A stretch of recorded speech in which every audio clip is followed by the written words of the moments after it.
La forêt d'Orléans abrite une grande quantité d'espèces protégées. L'une des plus emblématiques s'appelle le balbuzard pêcheur. Menacé de disparition, ce rapace migrateur a choisi l'étang du Ravoir en 1984 comme premier site de recolonisation du territoire métropolitain.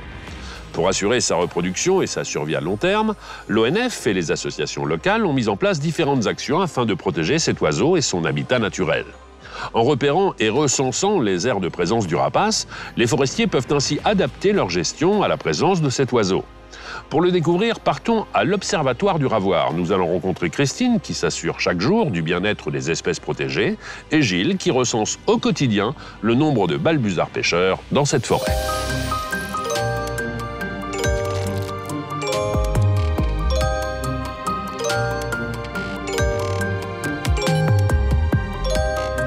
Bonjour à tous les deux. Bonjour. En pleine observation, en pleine contemplation, c'est un lieu magique celui-ci. Tout à fait. Alors on est à l'Observatoire du Ravoir et on va parler en votre compagnie de la protection des oiseaux.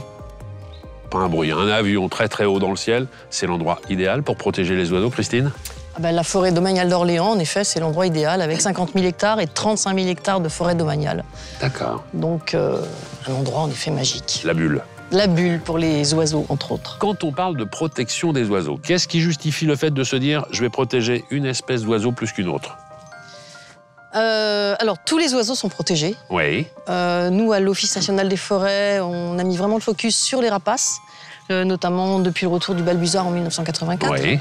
Et on a décidé de protéger à peu près une petite dizaine de rapaces. Alors, on protège tous les oiseaux, bien sûr, et on a mis en place des prescriptions environnementales particulières pour ces rapaces-là. Il faut dire qu'ils jouent un rôle phénoménal et prépondérant dans la biodiversité, dans la chaîne, plus ou moins, tout à fait, du bien-être de la forêt. Et oui, on se rend compte de plus en plus, on parle de biodiversité de plus en plus, et on se rend compte qu'une forêt en forme, c'est une forêt qui va être riche en biodiversité. Donc on a tout intérêt, nous, gestionnaires de la forêt, en effet, à préserver un maximum.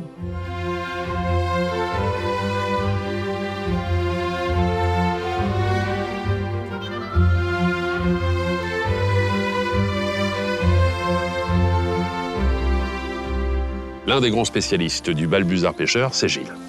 Vous l'avez évoqué, retour du balbuzard pêcheur en 1984 sur ces terres ici, alors qu'il avait apparemment disparu depuis un siècle, c'est ça? Oui, tout à fait, oui. Qu'est-ce qui avait justifié cela? Dans le passé, le balbuzard était considéré comme un voleur de poissons, tout simplement parce qu'il allait pêcher souvent dans les étangs d'élevage, si bien qu'il a été persécuté et que l'espèce avait complètement disparu de France continentale au début du XXe siècle. L'espèce a fait l'objet de mesures de protection à partir des années 60, aussi bien en France qu'en Europe, et elle a été totalement protégée dans les années 70. Et donc, les populations à ce moment-là en Europe ont commencé à augmenter et on attendait, nous, le balbuzard avec impatience. Et puis, il est revenu spontanément. On ne l'a pas du tout réintroduit. Qu'est-ce qui justifie le fait qu'ils se sentent aussi bien ici? Il y a des conditions particulières? La forêt d'Orléans est riche en grands pins sylvestres qui sont favorables à sa nidification.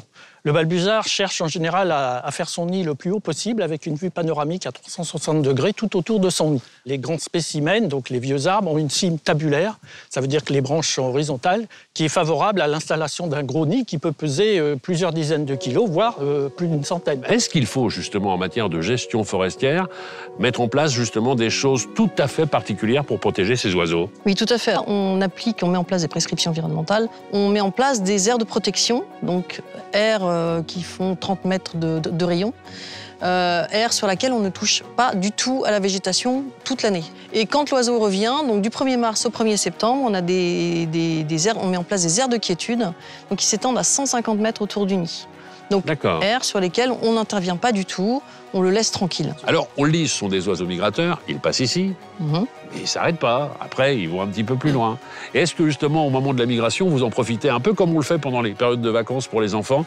On refait le papier peint, on refait la moquette. Est-ce que là, vous continuez les travaux pour bichonner justement ces différents oiseaux? Alors, non, on ne bichonne pas. Simplement, dans notre gestion forestière, on va préserver des zones justement avec des gros pins sylvestres, on va préserver certains types de peuplements.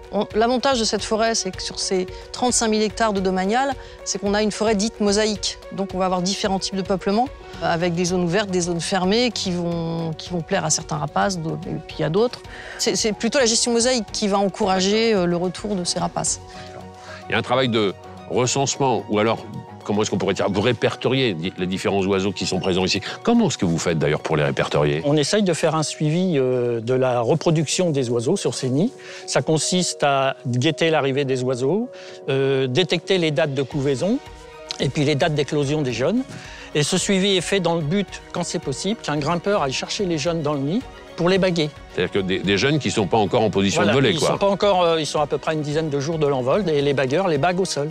Donc ils sont pesés, mesurés, bagués bien sûr, avec 2 bagues qui constituent en fait la carte d'identité de l'oiseau, puis après ils sont remontés dans le nid. Est-ce que vous pensez que vous avez bagué tous les balbuzards pêcheurs qui viennent ici ou est-ce qu'il y a des squatteurs de temps en temps? Au début, oui, le bagage concernait pratiquement tous les jeunes oiseaux, mais maintenant, du fait que la population est en expansion, il y en a évidemment qui échappent au bagage. Et puis, il y a des nids qui ne sont pas connus non plus, donc il y a des oiseaux forcément qui échappent au bagage. Et quand vous parlez de ces nids, justement, pour se rendre compte de l'importance que ça peut représenter aujourd'hui, vous le dites, hein, il est revenu à partir de 1984. Aujourd'hui, il y a combien de nids recensés? Alors, en France, on recense actuellement une centaine de nids, y compris avec la Corse. En France continentale, on est à peu près à 70 couples connus. Et dans le Loiret, on recense une trentaine de couples. Si un balbuzard pêcheur naît ici, est-ce que systématiquement il reviendra chaque année? Les 2 premières années, en général, il les passe sur son site d'hivernage.